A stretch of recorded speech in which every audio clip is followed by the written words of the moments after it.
welcome to another edition of Carnivore Bites. I'm your host, Jeff Sherman, along with Dr. Eric Lopkin. Big news yesterday Biden has officially announced that he's running for office. And two themes he seems to be centered on is anti MAGA and abortion. Your thoughts? And with the backdrop of 44% of Democrats believe that Biden is fit for office. Yeah, recent NBC News poll said 70% of Americans don't want him to run. 51% of Democrats don't want him to run. I think what's a bigger indicator than him announcing is the way he announced. Generally, presidential candidates announce in a big flurry, in a rally, cameras around. He announced on a video released at 6 a.m. Eastern Time, 3 a.m. Pacific Time. This pretty much indicates that he plans on running the same campaign he did in 2020, hiding in a basement. And this time, that's not going to work for him. More. Hold on. Speaking of hiding in a basement, I believe you're right on both accounts. He's trying to do the same rope a dope, and I believe also it's not going to work.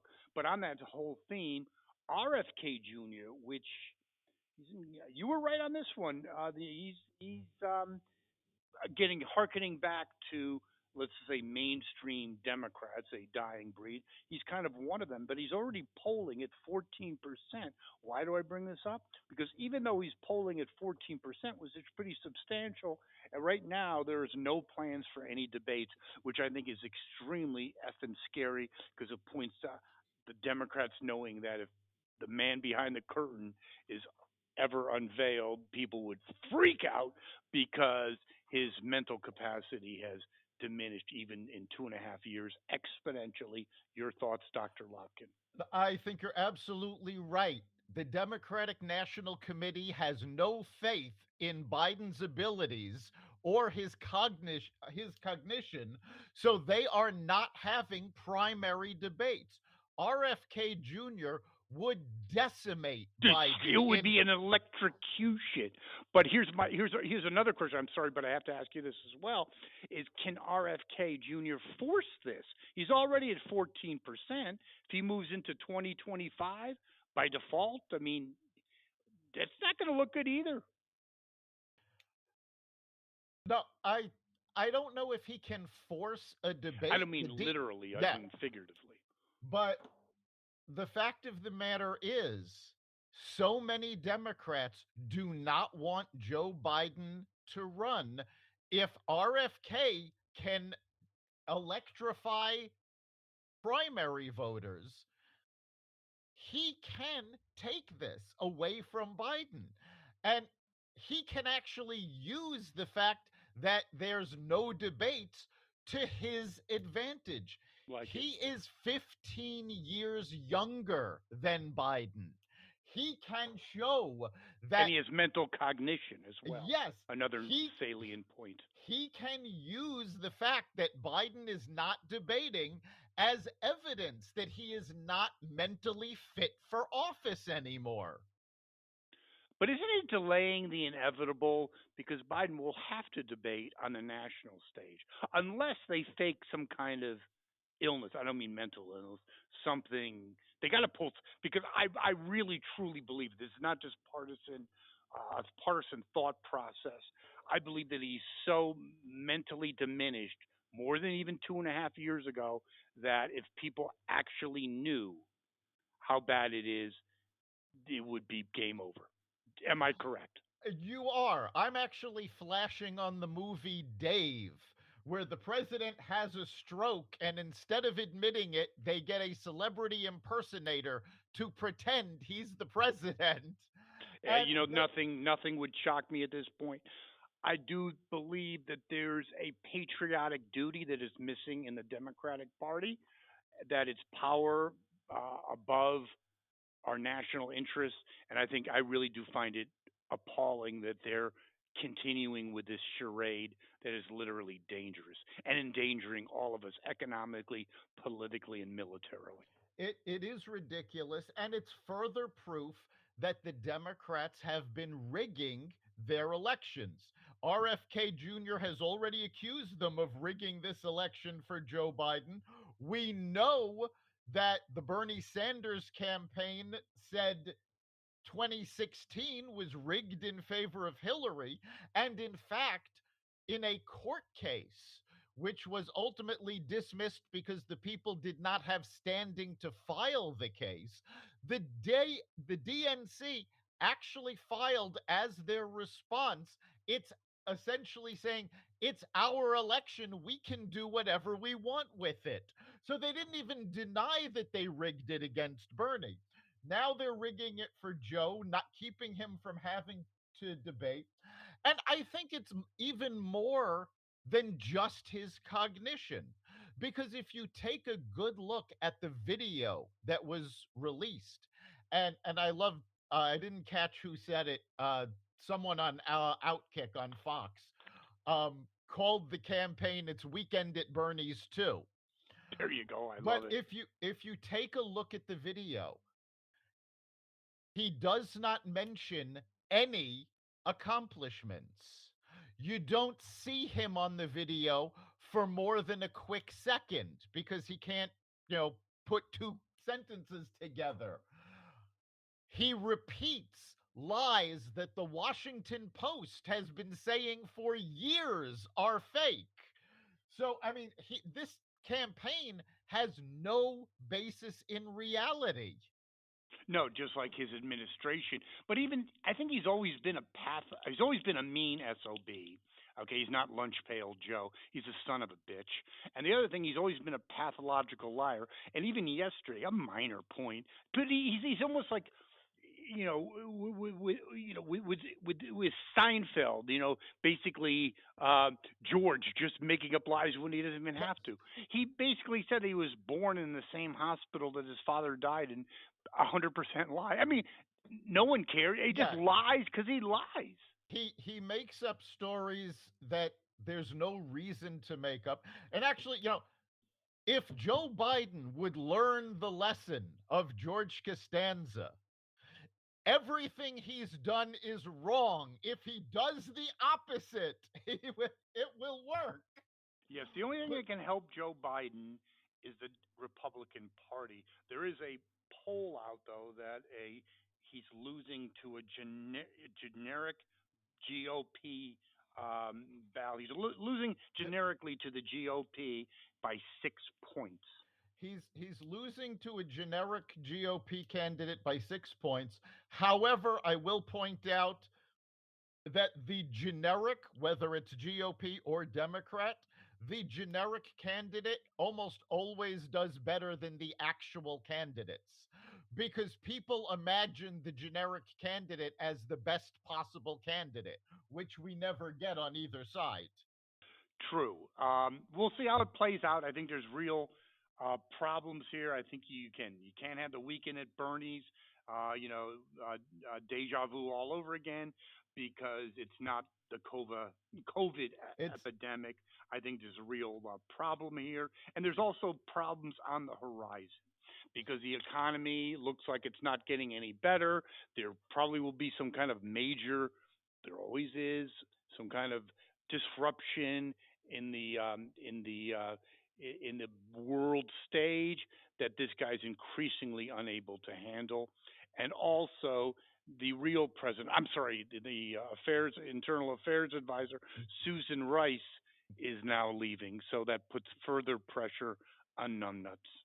Well, he also has another problem that I'm pretty sure he didn't anticipate.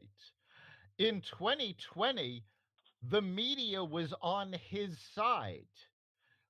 Bill Maher has been hammering the Democrats for quite a while already.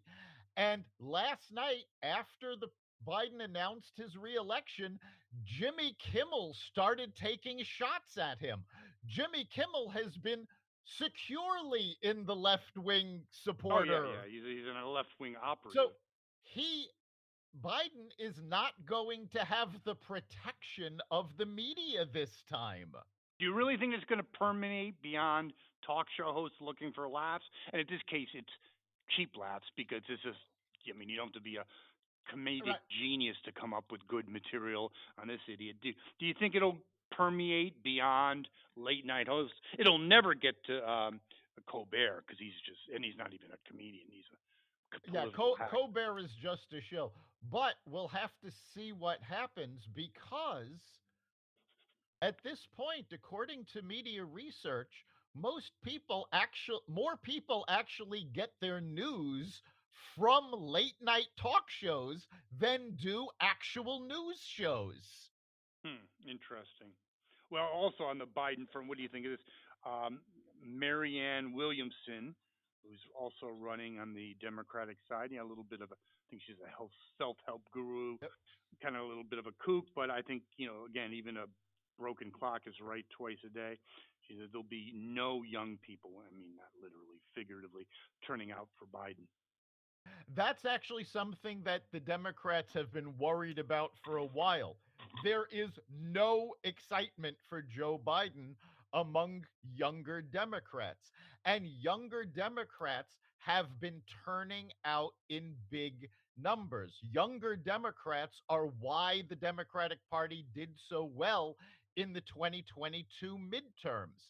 If they won't come out for Biden, that's a big hit for the Democrats.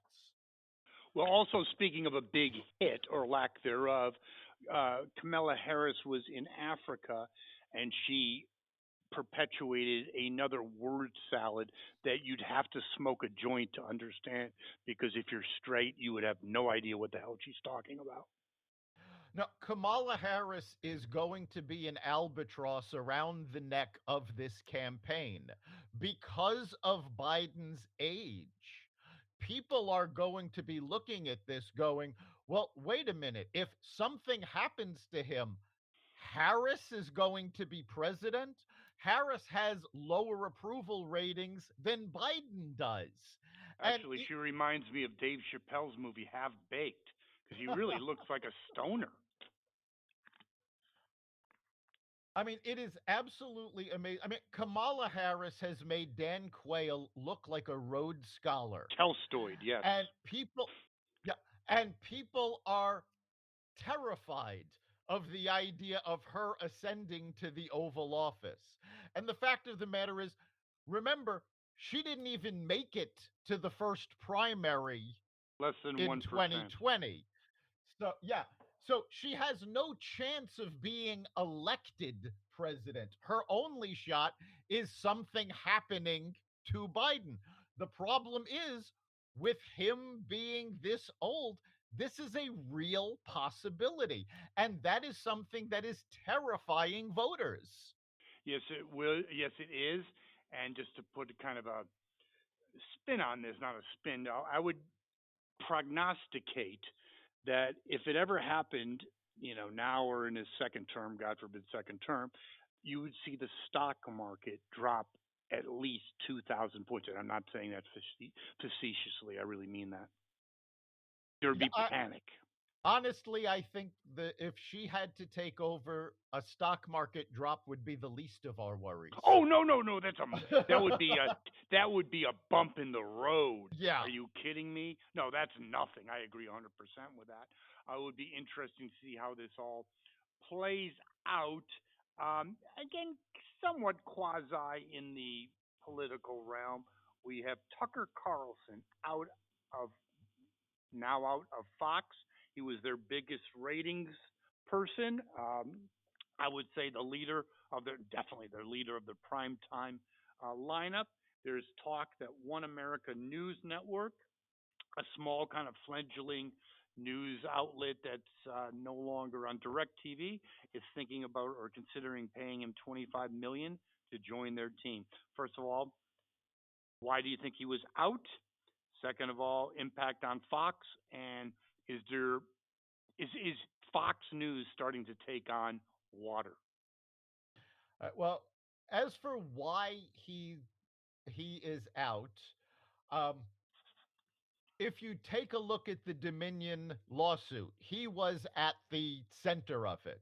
Well, when you cost a company $768 million, yeah, It may they, happen to you. Yes, I would yes, agree. I know you were the golden boy, but you basically almost bankrupt the company, and also basically the paper trail of saying he knows it was bullshit, but he's still pretty. Yeah, you kind of gotta think yeah, that you you might kind be of have gone. to.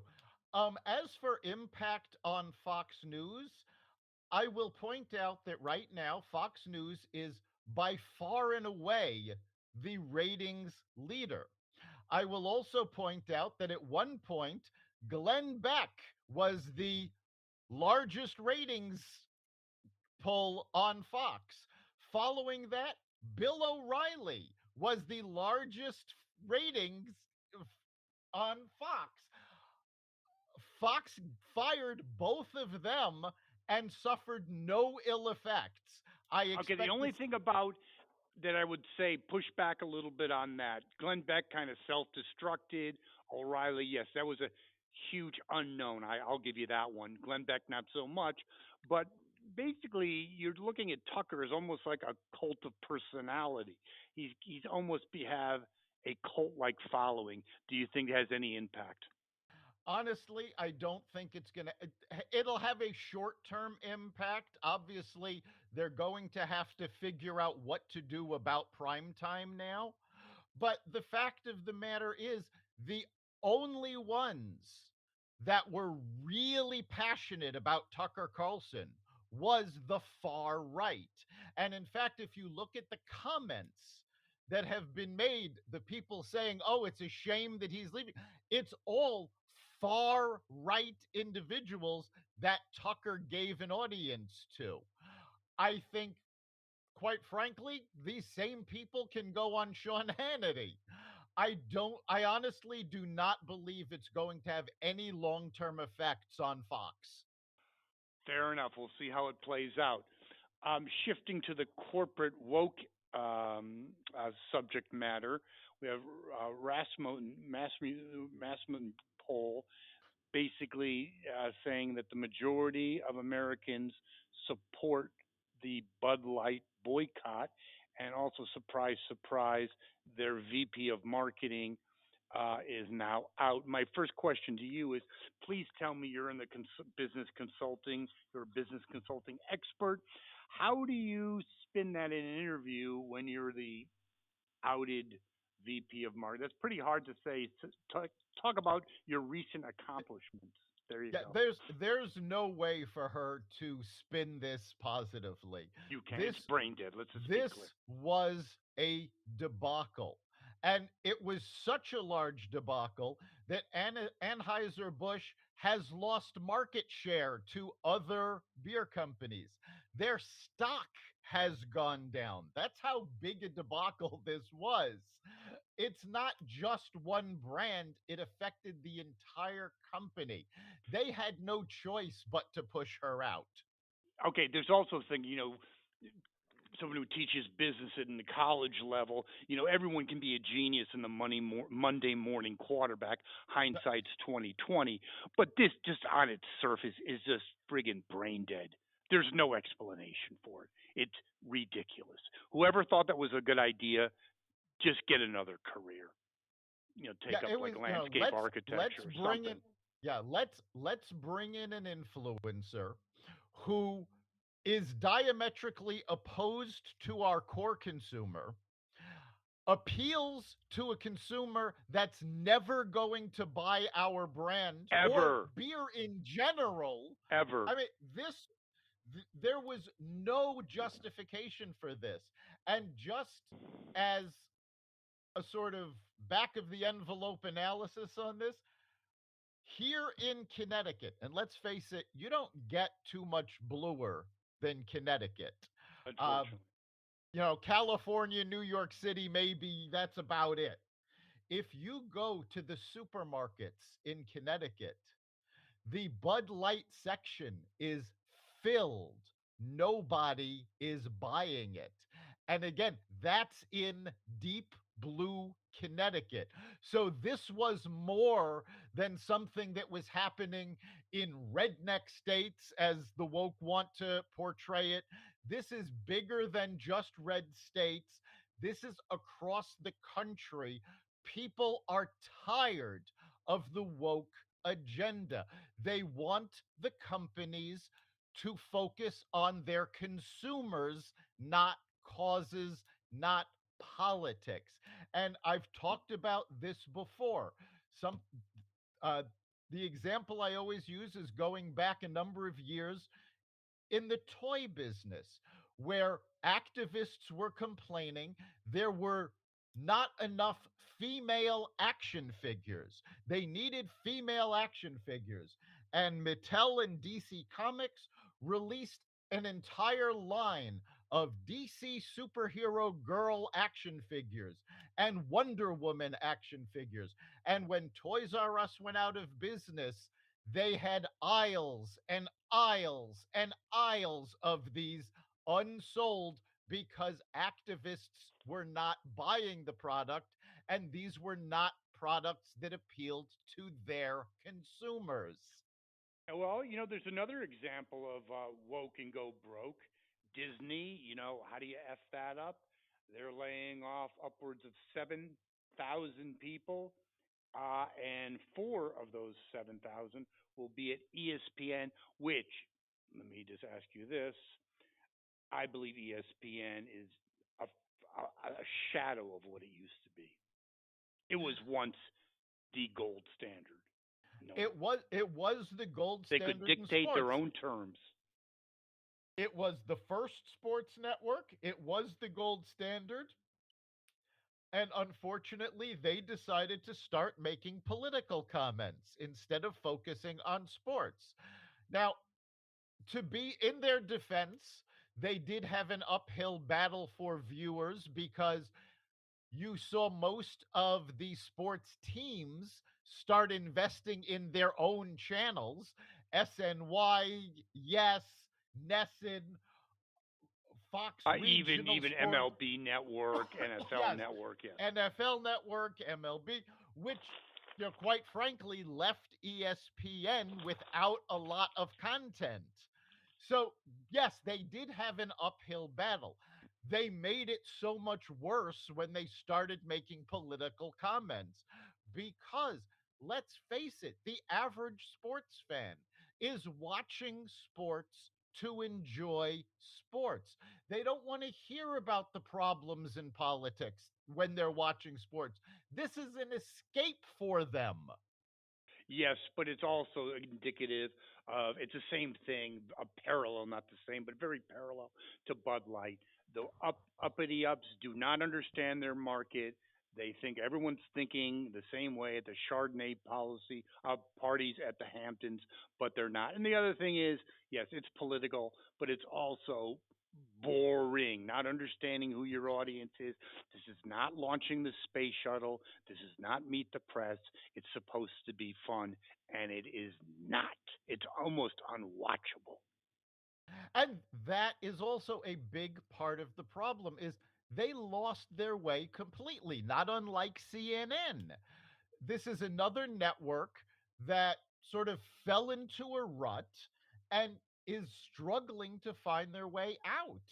And they're also up against it because young people, the core of their once audience, is beyond anything they did to screw it up, is not tuning in to cable news and cable channels for their information. They're going online. So in other words, there's no room for screwing up, and yet they did. Meaning, you have to do everything right, even to maintain where you are, where you were. But they even exasperated a already delicate situation. Yeah, the big problem that they were facing with that is, as you said, younger viewers watch sports on their phones, on their apps. And ESPN had a chance to grab that audience with ESPN Plus, their streaming service. But I have to tell you, I was a subscriber to ESPN Plus for a while, and the service was terrible. It was impossible to navigate. It was impossible to find anything. And basically, all it was a way to watch ESPN. Well, ESPN wasn't airing the stuff that I wanted to see. Yes. Flipping back in closing, getting back to the political landscape here, the debt ceiling. First of all, talk about something that's just comical at this point. That was maybe relevant 50 years ago. Please.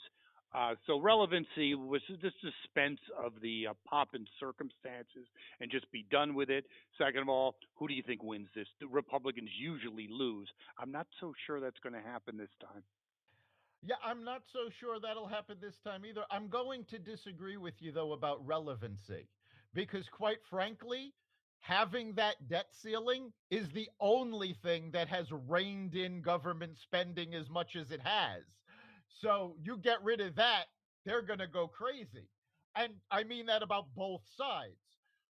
Who's going to win this? The vote is supposed to come up today in the House. It has not hit the floor yet. I don't think that McCarthy would bring it to the floor if he did not have the votes. So that would push it to the Senate. Manchin has already basically said he will vote with the Republicans to pass Manchin's this. pissed, isn't he? Manchin is furious He because got the dissed. he got played and the Democrats don't even seem to care. So he is pissed.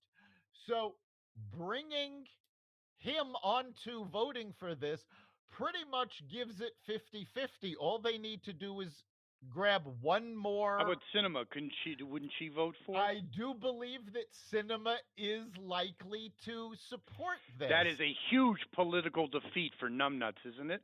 Now, Biden has already said that he will veto it. Doesn't make a But difference. The optics are awful. yes, if he vetoes it, if it passes a Democratic Senate and a Republican House, and he vetoes it, and we default on our debt for the first time, it falls squarely on him. He cannot claim it's the Republicans. He cannot blame anybody Excellent but analysis. himself. 100%. We'll see how that plays out. Dr. Lopkin, that concludes this edition of Carnivore Bites for this week. Tell our listeners a little bit about how they can contribute to our show in the future. If you want to talk about anything that we've discussed, if you want to let us know what you want to hear about and let us know your opinions, go to exvadio.com/connect. That's exvadio.com/connect. Let us know what you're thinking. And you can also listen to every episode of Carnivore Radio at exvadio.com/podcasts, the Carnivore Radio website, the Apple Podcasts app, Google Podcasts, Spotify, iHeartRadio, Stitcher, Amazon Music, Audible, and other platforms that respect freedom of speech. Thank you, Dr. Lopkin. Thank our listeners. We'll see you next time.